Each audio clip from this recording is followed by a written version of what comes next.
केंद्रातील मोदी सरकारने राबविलेल्या विविध कल्याणकारी योजनांची माहिती पोहोचवण्यासाठी काढण्यात येत असलेल्या विकसित भारत संकल्प यात्रेला सोलापूर जिल्ह्यात 2 गावातून तीव्र विरोध करून प्रवेश नाकारण्यात आला। हा प्रकार बार्शी व करमाळा तालुक्यात घडला। त्यावेळी गावकऱ्यांचा रोष दिसून आला। बार्शी तालुक्यातील पांढरे गावात विकसित भारत यात्रेचा रथ आला असता तेथे गावकरी एकत्र आले। यावेळी तरुण आणि वयोवृद्ध शेतकऱ्यांनी प्रथम या नावाची हरकत घेतली। कांदा व इतर पिकांचे दर गडगडलेले असताना पंतप्रधान नरेंद्र मोदी यांनी काय केले? व्यापाऱ्यांचे भले करण्यासाठी शेतकऱ्यांच्या पिकांवर गाढवाचा नांगर फिरण्यात आलाय।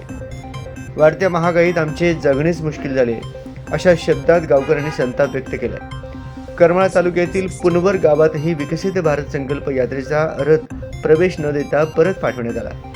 रथासोबत सरकारी कर्मचाऱ्यांसोबत भाजपचे कार्यकर्ते होते। यावेळी संबंधित सरकारी कर्मचारी व भाजप कार्यकर्त्यांची अडचण झाल्याचे पाहायला मिळाले।